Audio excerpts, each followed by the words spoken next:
Good morning students Haryana GK की series को आगे बढ़ाते हुए आज हम एक प्रैक्टिस सेट करेंगे।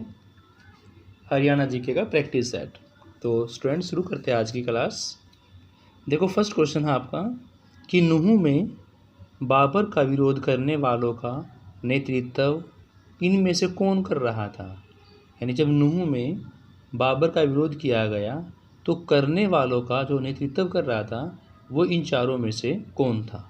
क्या तेजपाल था, और मोहन सिंह थे, मेहर सिंह थे या हसन खां थे। तो स्टूडेंट्स इन चारों में से जो राइट आंसर होगा वो था आपका हसन खां मेवाती। देखो हसन खां मेवाती के नाम से प्रसिद्ध था, यहाँ मेवाती नहीं लिखा हुआ कन्फ्यूज़न के लिए। और मेवात का इनाम क्या था, नूह था। तो हसन खां मेवाती ही वो शख्स थे जिन्होंने नूह में बाबर का विरोध करने वालों का नेतृत्व किया था। ऑप्शन नंबर 4 इसका राइट आंसर होगा। नेक्स्ट है भाई, कैथल के मंडारों का मुगल सेना के खिलाफ होने वाले विद्रोह का नेतृत्व कर रहा था। इन चारों में से कौन कर रहा था भाई।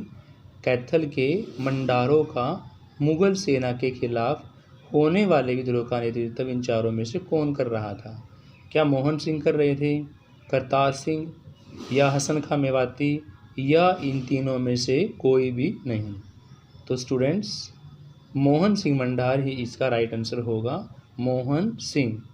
कैथल के मंडारों का मुगल सेना के खिलाफ होने वाले विद्रोह का नेतृत्व करने वालों में मोहन सिंह का नाम फेमस होगा। First is right answer students, Mohan Singh. Babar की मृत्यु कब हुई। क्वेश्चन पूछा गया भाई बाबर की मृत्यु कब हुई। 19 फरवरी 1527, 26 सितंबर 1530 या 14 अगस्त 1528 या 21 जनवरी 1526। तो भाई राइट आंसर यहाँ पर होगा 26 दिसंबर 1530 में। सेकंड इसका राइट आंसर है 1530 में। नेक्स्ट है, बाबर ने हरियाणा क्षेत्र को कितनी सरकारों में विभाजित किया था। बाबर ने हरियाणा के क्षेत्र को इन चारों में से किस ऑप्शन के अकॉर्डिंग अपनी सरकारों को विभाजित कर दिया था। फर्स्ट में है दिल्ली, नूह, हिसार व सरहिंद। सेकंड में है नूह, हिसार, सरहिंद। थर्ड में है दिल्ली, नूह, हिसार और फोर्थ है दिल्ली, हिसार व सरहिंद। तो भी इनमें से कौन सा आपका राइट आंसर होगा। स्टूडेंट्स फर्स्ट इसका राइट आंसर है दिल्ली, नूह, हिसार व सरहिंद। बाबर ने हरियाणा के क्षेत्रों को इन चार सरकारों में विभाजित कर दिया था, दिल्ली, नूह, हिसार और सरहिंद। नेक्स्ट क्वेश्चन है भाई, दारा सिको प्राय हरियाणा के किस स्थान पर रहता था। क्वेश्चन पूछा गया है दारा सिको इन चारों में से हरियाणा के किस स्थान पर रहते थे।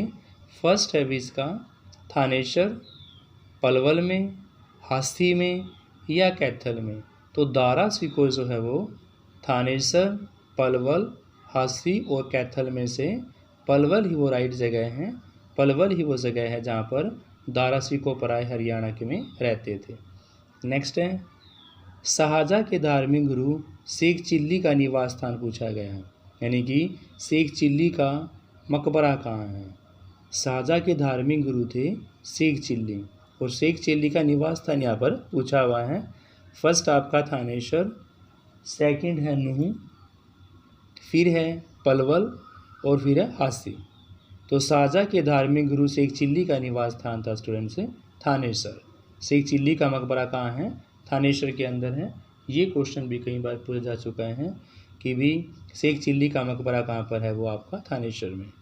नेक्स्ट है, दारा सिको द्वारा थानेश्वर में संगमरमर का एक मकबरा कहाँ पर किसकी याद में बनवाया गया था। क्वेश्चन पूछा गया दारा सिको द्वारा थानेश्वर में संगमरमर के द्वारा बना एक मकबरा इन चारों में से किसके द्वारा बनवाया गया। फर्स्ट है शेख चिल्ली, तारदी बेग, औरंगज़ेब और बैरम का। तो भी दारा सिको के द्वारा थानेसर में संगमरमर का जो मकबरा है वो शेख चिल्ली के द्वारा बनवाया गया था। किसके द्वारा भाई? शेख चिल्ली ही वो राइट आंसर होगा, जिसके द्वारा संगमरमर का एक मकबरा बनवाया गया था। नेक्स्ट है सतनामी जो विद्रोह है इसका नेतृत्व कौन कर रहा था?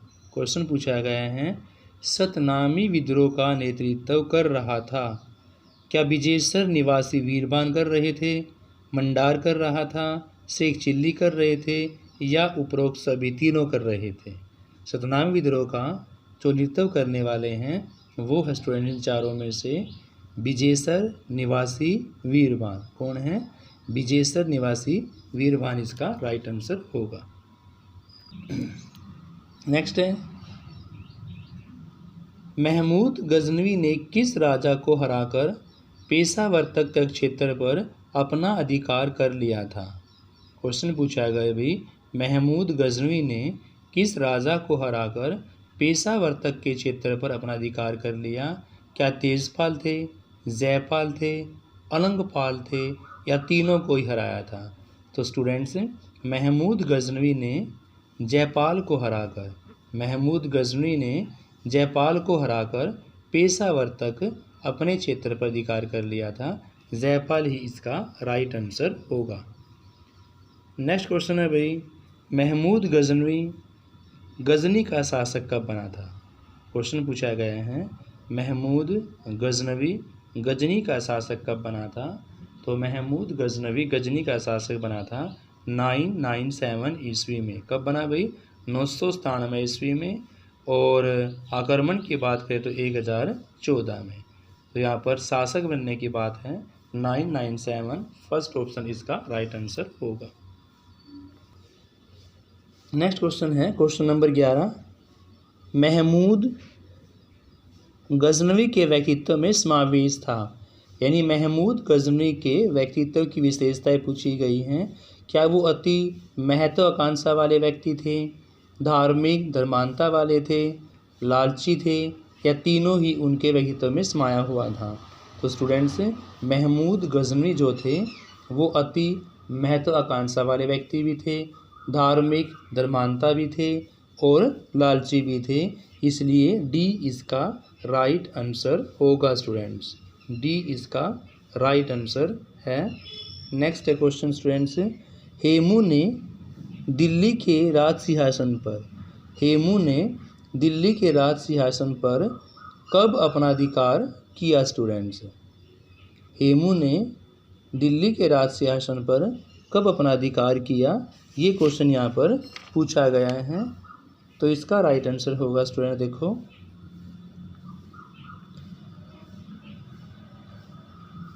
14 अक्टूबर 1554, 10 जुलाई 1555 या 7 अक्टूबर 1567 या इनमें से कोई भी नहीं। तो स्टूडेंट्स इसका राइट आंसर होगा सी 7 अक्टूबर 1567। नेक्स्ट है भारत का अंतिम हिंदू विक्रमादित्य शासक कौन बना? यानी भारत के अंतिम हिंदू विक्रमादित्य शासक कौन कहलाए? संग्राम सिंह कहलाए, हेमचंद्र कहलाए, हर्षवर्धन जी कहलाए या पृथ्वीराज चौहान कहलाए? तो भारत के अंतिम हिंदू विक्रमादित्य शासक कहलाए इनमें से हर्षवर्धन ही इसका राइट आंसर होगा स्टूडेंट्स, हर्षवर्धन। नेक्स्ट है भाई हेमू का संबंध हरियाणा के किस क्षेत्र से था? हेमू का संबंध हरियाणा के रेवाड़ी से था, भिवानी से था, कैथल से था या सोनीपत से था? तो भी हेमू का संबंध हरियाणा के रेवाड़ी से था। कहाँ से? रेवाड़ी ही इसका राइट आंसर होगा स्टूडेंट्स। नेक्स्ट है पानीपत का दूसरा युद्ध कब लड़ा गया था? ये आपसे क्वेश्चन पूछा गया है। फर्स्ट ऑप्शन है 20 सितंबर 1556, दूसरा है 14 जनवरी 1556, तीसरा 5 नवंबर 1556 और चौथा है 21 जनवरी 1556। तो स्टूडेंट्स आपको ये बात ध्यान रखनी है कि पानीपत की 3 लड़ाई पानीपत के अंदर जो काला आम है वहाँ पर हो चुकी हैं और फर्स्ट 1526 में हुई थी, 26 का यहाँ पर ऑप्शन है ही नहीं। दूसरा 1556 में हुई थी और तीसरी लड़ाई है 1761 में हुई थी। तो 1526, 1556, 1761। बात यहाँ पर दूसरी लड़ाई की है, तो इसका राइट आंसर होगा भाई 5 नवंबर 1556। 5 नवंबर 1556 इसका राइट आंसर होगा। नेक्स्ट है 1014 ईस्वी में महमूद ने हरियाणा के किस शहर पर आक्रमण किया। क्वेश्चन ये है कि 1014 में जो आक्रमण किया था महमूद ने, तो वो किस शहर पर किया था। फर्स्ट है थानेसर, अम्बाला, कुरुक्षेत्र या पानीपत। तो भी 1014 में महमूद ने हरियाणा के थानेसर पर थानेसर शहर पर आक्रमण किया था। नेक्स्ट है महमूद ने चक्कर स्वामी की ऐतिहासिक प्रतिमा को किन आक्रमण में नष्ट किया गया था। फर्स्ट है 1014 का थानेसर आक्रमण, या 1017 का थानेसर आक्रमण, या 1009 का, या इनमें से कोई भी नहीं। तो महमूद ने चक्कर स्वामी की ऐतिहासिक प्रतिमा को 1014 के थानेसर आक्रमण में नष्ट कर दिया था। सेकंड इसका राइट आंसर होगा 1014 के थानेसर आक्रमण में। नेक्स्ट है भाई बाबर ने हरियाणा में पहली बार कब प्रवेश किया। बाबर ने हरियाणा में पहली बार प्रवेश कब किया। 1510 में, 1525 में, 1527 में या 1518 में। तो भी ऑप्शन के अकॉर्डिंग बाबर ने हरियाणा में पहली बार प्रवेश किया 1525 इसका राइट आंसर है स्टूडेंट्स। 1525। हरियाणा में बाबर को पहली चुनौती देने वाला कौन था। हरियाणा में बाबर को पहली चुनौती देने वाला कौन था। क्या तेजपाल थे, जयपाल थे, हिसार का फौजदार हमीद खां थे, या हसन खां मेवाती थे। तो भी हरियाणा में बाबर को पहली चुनौती देने वालों में हिसार का फौजदार हमीद खां। क्या भाई हिसार का फौजदार हमीद खां इस क्वेश्चन का राइट आंसर होगा स्टूडेंट्स। थर्ड हिसार का फौजदार हमीद खां। नेक्स्ट है पानीपत का प्रथम युद्ध की शुरुआत हुई थी। देखो स्टूडेंट्स पानीपत के प्रथम युद्ध की शुरुआत 1526 में हुई थी। तो आपका एक ऑप्शन तो पहला सेकंड कट ही जाता है, 20 अप्रैल 1525 वाला। तो बचे आपके तीन ऑप्शन 1526 के अकॉर्डिंग। अब आपको महीना याद करना है, 19 जून, 10 जनवरी और 21 अप्रैल में से कौन सा इसका राइट आंसर होगा। तो भी इसका राइट आंसर होगा 21 अप्रैल 1526। 21 अप्रैल 1526 इसका राइट आंसर होगा भाई। नेक्स्ट है पानीपत की प्रथम लड़ाई में विजय प्राप्त करने के बाद बाबर ने पानीपत का हाकिम किसे नियुक्त किया गया था। क्वेश्चन बहुत गहराई का है भाई कि पानीपत की प्रथम लड़ाई में विजय प्राप्त की थी जब बाबर ने, तो पानीपत का जो हाकिम है इन चारों में से किसको बनाया गया था। फर्स्ट है मोहम्मद उगली को, सेकंड हुमायूं को, तारदी खां को, या बैरम खां को। तो इन चारों में से पानीपत की प्रथम लड़ाई में विजय प्राप्त करने के बाद बाबर ने मोहम्मद उगली को पानीपत का हाकिम बनाया गया था। किसको भी, मोहम्मद उगली इसका राइट आंसर होगा। नेक्स्ट है तराइन के प्रथम युद्ध का नायक कौन था। तराइन के प्रथम युद्ध के नायक की बात पूछी गई है। क्या मोहम्मद गौरी थे, सूरवीर गोविंद राय थे, जयचंद राठौर थे, या पृथ्वीराज चौहान थे। क्वेश्चन पूछा गया है भाई इन चारों में से मोहम्मद गौरी, सूरवीर गोविंद राय, जयचंद राठौर या पृथ्वीराज चौहान में से कौन सा इसका राइट आंसर होगा। तो तराइन के प्रथम युद्ध के नायक का नाम था सूरवीर गोविंद राय। सूरवीर गोविंद राय ही इसका राइट आंसर होगा भाई, सूरवीर गोविंद राय। नेक्स्ट है अहीरवाल में तुर्क सेना के विरोध का नेतृत्व किसने किया। अहीरवाल में तुर्की सेना के विरोध का नेतृत्व क्या हेमराज ने किया, तेजपाल ने किया, कुंवरपाल ने किया, या जयपाल ने किया। स्टूडेंट्स तो अहीरवाल में तुर्क सेना के विरोध का नेतृत्व तेजपाल ने किया। सेकंड इसका राइट आंसर होगा तेजपाल। आगे देखते हैं स्टूडेंट्स।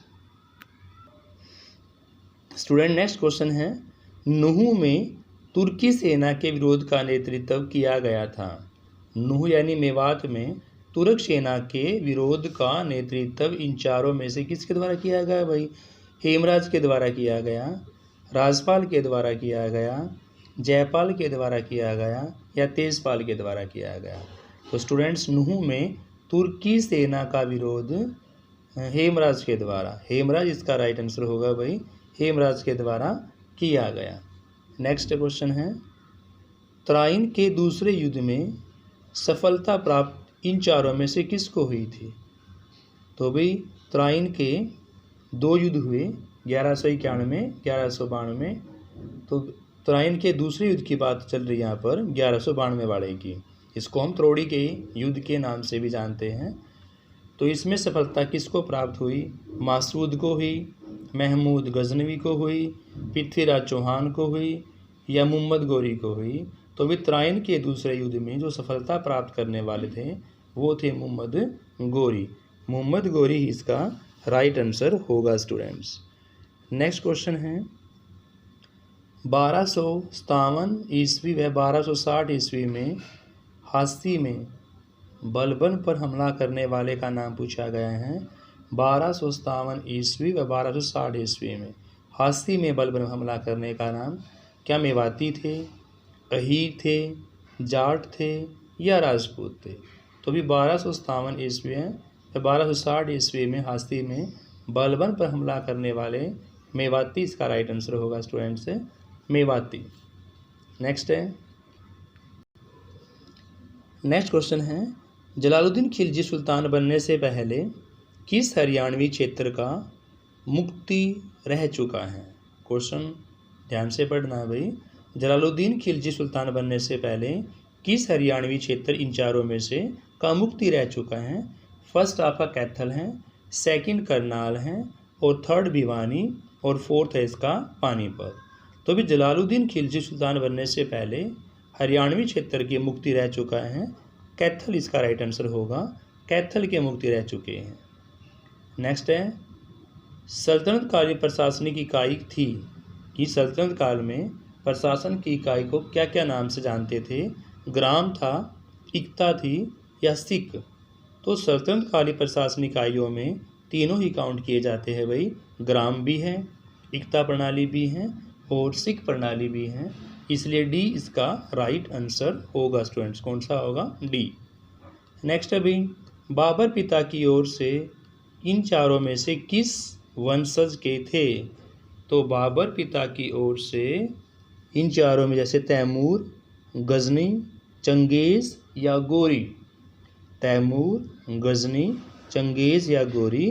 तो बाबर पिता की ओर से भाई तैमूर वंश, फर्स्ट इसका राइट आंसर होगा, तैमूर वंश के थे। और भाई आज की वीडियो का लास्ट क्वेश्चन है, महमूद गजनवी ने इन चारों में से किस काल में उत्तरी भारत पर निरंतर, यानी काल का पूछा गया है, किस काल में उत्तरी भारत पर लगातार आक्रमण किए? तो फर्स्ट आपका 1025 से 1035 या 987 से 1007 या 1000 से 1026 और 1023 से 1031। तो भी इन चारों में से जो राइट आंसर होगा वो होगा आपका 1000 से 1026 तक। महमूद गजनवी ने उत्तरी भारत पर 1000 से 1026 ईस्वी तक लगातार आक्रमण किए। तो स्टूडेंट्स, इस प्रैक्टिस सेट में आपके 30 क्वेश्चन हो चुके हैं और जिस बच्चे की पहले तैयारी है वो अपनी कॉपी पेन साथ में लेकर बैठे और अपनी तैयारी को जांचें कि मेरे कितने क्वेश्चन सही हैं, और उससे आपकी तैयारी का पता लग जाएगा। और जो बच्चे नए हैं वो पहले थ्योरी की क्लासेस को देखें, उसके बाद ही प्रैक्टिस सेट करें, वरना प्रैक्टिस सेट का कोई फ़ायदा नहीं होगा स्टूडेंट्स। थ्योरी क्लासेस के बाद ही प्रैक्टिस सेट करने का फ़ायदा होता है। Thank you students, have a nice day.